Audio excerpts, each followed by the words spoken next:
Di sini ada pertanyaan. Assalamualaikum Ustaz. Waalaikumsalam warahmatullahi wabarakatuh. Sahkah hukumnya sholat di belakang imam yang tidak membaca Bismillahirrahmanirrahim? Nah, ini kena imam kita tadi nih. Karena hal itu berkonsekuensi tidak sempurna Al-Fatihah yang dibaca oleh imam. Paham pertanyaannya? Sahkah kita sholat di belakang imam yang tidak membaca Bismillahirrahmanirrahim? Karena Bismillah itu termasuk dari Al-Fatihah. Berarti kalau dia nggak baca Bismillah, Al-Fatihahnya tidak sempurna.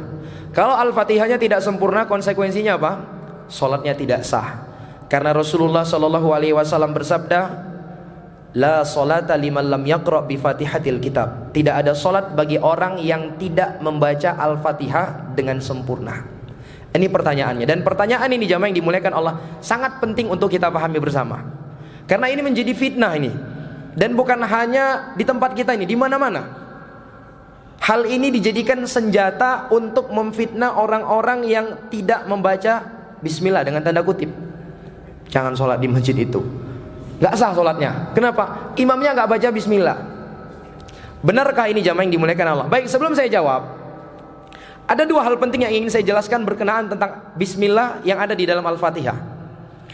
Yang pertama, apakah Bismillahirrahmanirrahim itu bagian dari surat Al-Fatihah ataukah tidak? Di dalam hal ini para ulama itu terbagi menjadi 3 pendapat.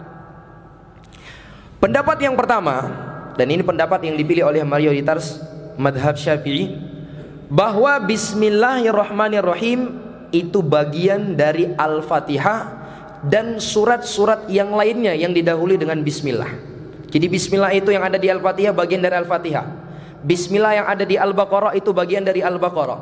Bismillah yang ada di Ali Imran itu bagian dari surat Ali Imran. Ini pendapat yang pertama. Pendapat yang kedua menyatakan bahwa Bismillah itu bukan bagian dari Al-Fatihah, bahkan bukan bagian dari Al-Quran. Ini pendapat yang dipilih oleh ulama madhab Malikiyah. Pendapat yang ketiga adalah pendapat yang pertengahan dari dua pendapat ini, yaitu pendapat yang menyatakan bahwa Bismillah itu bagian dari Al-Quran, namun bukan bagian dari surat yang dimulai Bismillah dengannya. Artinya dengan kata lain, Bismillah yang ada di Al-Fatihah itu bukan bagian dari Al-Fatihah. Bismillah yang ada di Al-Baqarah bukan bagian dari Al-Baqarah. Bismillah yang ada di Ali Imran itu bukan bagian dari Ali Imran. Dari 3 pendapat ini, pendapat yang paling mendekati kepada kebenaran, dan ini pendapat yang dipilih oleh jumhur para ulama sebagaimana yang dinukilkan oleh Syekhul Islam Ibnu Taimiyah, dan ini dinukilkan pula oleh Syekh Yasin di dalam Ta'liq Aqidah Al-Wasithiyah, bahwa Bismillah itu bagian dari Al-Quran, namun bukan bagian dari surat Al-Fatihah dan semua surat yang dimulai Bismillah dengannya. Yang pertama, Bismillah itu bagian dari Al-Quran. Dalilnya mana? Dalilnya adalah perbuatan para sahabat ketika mereka menulis mushaf yang dimulai dari zaman Abu Bakar As-Siddiq. Mereka memasukkan di dalamnya apa? Bismillah. Dan ini kesepakatan para sahabat. Kesepakatan para sahabat. Dalil yang menunjukkan bahwa Bismillahirrahmanirrahim itu bukan bagian dari Al-Fatihah dan bukan bagian dari surat-surat yang lainnya selain surat An-Naml yang ada di pertengahan surat An-Naml, innahu min Sulaiman wa innahu bismillahirrahmanirrahim. Dalilnya ada 3 dalil yang disebutkan oleh para ulama di dalam hal ini. Dalil yang pertama adalah hadis yang menjelaskan tentang wahyu yang pertama sekali turun kepada Nabi alaihi salatu wasalam. Surat apa jamaah yang dimuliakan Allah? Surat Al-Alaq, di mana pada waktu itu Nabi alaihi salatu wasalam bertahannuts di Ghar Hira. Lalu datanglah malaikat Jibril lalu mengatakan, "Iqra, bacalah." Kata Nabi alaihi salatu wasalam, "Ma ana biqari, saya enggak bisa membaca." Lalu didekap oleh Jibril sampai Nabi alaihi salatu wasalam merasakan sesak yang luar biasa. Terus diulangi sampai 3 kali. Kemudian setelah itu malaikat Jibril mengatakan, "Iqra bismi rabbikal ladzi khalaq."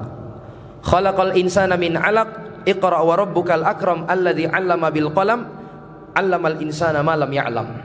5 ayat pertama dari surat Al-Alaq yang kita tahu sebagai ayat yang pertama sekali turun kepada Nabi alaihi salatu wasallam. Sekaligus dengan ayat ini Rasulullah sallallahu alaihi wasallam diangkat menjadi apa? Nabi. Diangkat menjadi apa? Nabi. 5 ayat pertama surat Al-Alaq dimulai dengan apa? Dengan bismillahirrahmanirrahim atau dengan Iqra bismi rabbikal ladzi khalaq? Pertama atau kedua? Yang kedua. Dimulai dengan Iqra bismi rabbikal ladzi khalaq. Ini menunjukkan bahwa bismillahirrahmanirrahim itu bukan bagian dari surat Al-Alaq.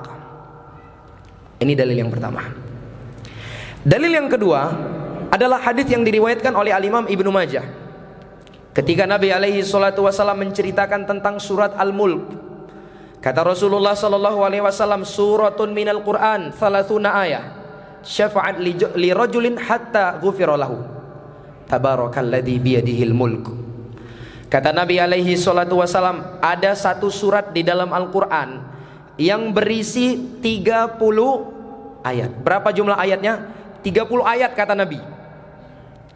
Di mana surat ini syafa'at li rajulin hatta ghufira lahu, bisa memberikan syafaat kepada seorang hamba sehingga dia diampuni oleh Allah azza wa jalla.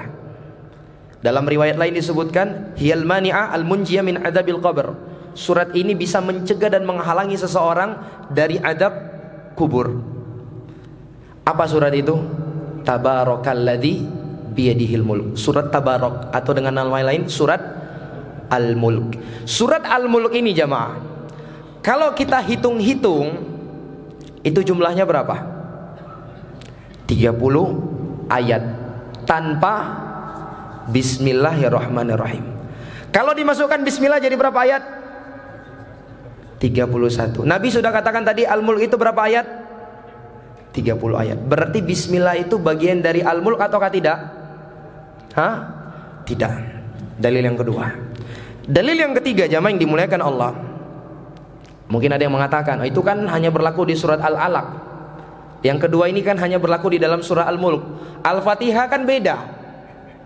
Baik, dalil yang ketiga ini berbicara langsung tentang Al-Fatihah. Hadisnya dalam Sahih Muslim dari Abu Hurairah radhiyallahu taala.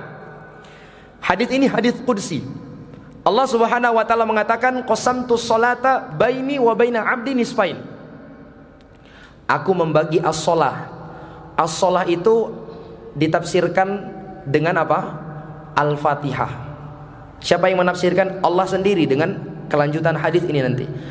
Tapi kenapa Al-Fatihah itu dinamakan dengan as-shalah? Karena dia adalah rukun yang paling terpenting di dalam sholat. Maka dinamakanlah Al-Fatihah itu menjadi apa? As-shalah. Allah katakan, aku membagi as-shalah yaitu Al-Fatihah baini wa baina 'abdi nisfain. Antara diriku dengan hambaku menjadi 2 bagian. Nisfu hali wa nisfu hali abdi. Setengahnya untukku dan setengahnya lagi untuk hambaku. Wali abdi mas'al, dan untuk hambaku apa yang dia minta. Lalu setelah itu Allah Subhanahu wa taala mengatakan, fa idza qala al-'abdu alhamdulillahi rabbil alamin, qala Allahu hamidani abdi. Wa idza qala ar-rahmanir rahim, qala Allahu asna alayya abdi. Wa idza qala malik yaumiddin, qala majjadani abdi. Wa idza qala iyyaka na'budu wa iyyaka nasta'in, qala hadhil ayatu baini wa baina 'abdi nisfain wa li 'abdi mas'al. Fa idza qala ihdinas siratal mustaqim siratal ladzina an'amta 'alaihim ghairil maghdubi 'alaihim waladdallin, qala Allahu haula'i li 'abdi wa li 'abdi mas'al. Jadi tadi kata Allah, aku membagi Al-Fatihah itu menjadi 2. Setengah untukku dan setengah untuk hambaku. Berarti Allah akan berbicara tentang surat apa ini? Al-Fatihah. Lalu Allah katakan apa?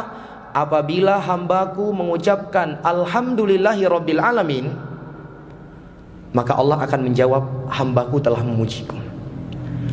Apabila hambaku mengucapkan ar-Rahmanir Rahim, Allah akan membalas, hambaku kembali memujiku. Asna alayya abdi. Apabila hambaku mengucapkan Maliki yaumiddin, majjadani abdi, hambaku telah mengagungkanku.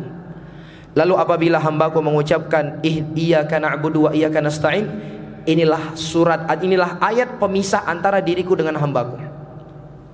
Pemisah antara ayat-ayat yang menjadi bagian untuk Allah, itu 3 ayat pertama, dengan ayat-ayat yang itu merupakan untuk hamba, 3 ayat terakhir, yaitu ayat keempat menjadi penengah. Maka dari itu ketika hamba tersebut mengatakan ihdinas siratal mustaqim siratal ladzina an'amta 'alaihim ghairil maghdubi 'alaihim waladdallin, apa kata Allah? Ini semua 3 ayat ini yang berisi permintaan li abdi. Ini semuanya untuk hambaku dan untuk hambaku apa yang dia minta. Perhatikan. Ketika ayat ini berbicara tentang, hadis ini berbicara tentang Al-Fatihah, Allah memulai dengan apa? Dengan bismillahirrahmanirrahim atau dengan alhamdulillah? Dengan alhamdulillah. Ini menunjukkan bahwa bismillahirrahmanirrahim menurut pendapat yang benar itu bukan bagian dari Al-Fatihah dan bukan bagian dari semua surat-surat yang ada di dalam Al-Quran kecuali surat An-Naml. Itu pun yang di bagian tengahnya, bukan yang di awal. Yang di bagian tengah itu ucapan Nabi Sulaiman ketika menulis surat kepada Ratu Saba, innahu min Sulaiman wa innahu bismillahirrahmanirrahim. Nah yang ini para ulama sepakat dia bagian dari surat An-Naml. Bisa dipahami jamaah? Baik, berarti sudah terbedakan bahwa bismillah bukan bagian dari Al-Fatihah. Nah berdasarkan dari hal ini, para ulama pun membedakan hukum membaca bismillah dengan hukum membaca Al-Fatihah di dalam sholat. Di mana hukum membaca Al-Fatihah di dalam sholat dia hukumnya wajib, bahkan dia rukun yang paling terpenting di dalam sholat. Adapun membaca bismillah itu hukumnya sunnah.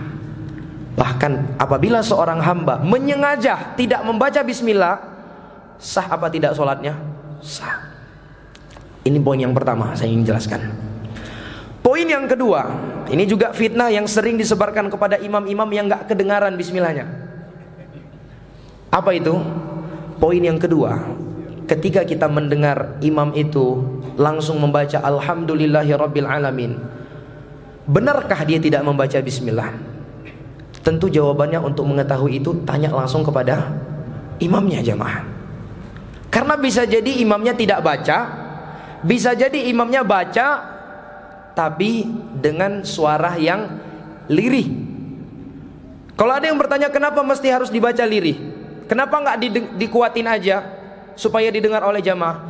Jawabannya, para ulama menyebutkan karena memang membaca bismillahirrahmanirrahim sebelum Al-Fatihah di dalam sholat itu sunnahnya dibaca lirih. Sunnahnya dibaca apa? Lirih. Dalilnya mana? Dalilnya adalah hadis yang diriwayatkan oleh Imam Muslim dari Anas bin Malik. Anas bin Malik ini kita tahu hubungannya dengan Nabi itu apa?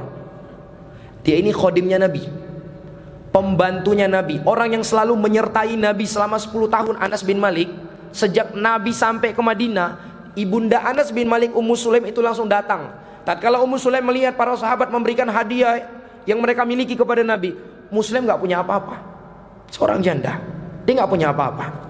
Namun dia punya seorang anak, maka dia bawa anaknya ini datang kepada Nabi SAW. Dia dikatakan kepada Nabi, ya Rasulullah, aku gak punya yang lain-lain selain ini.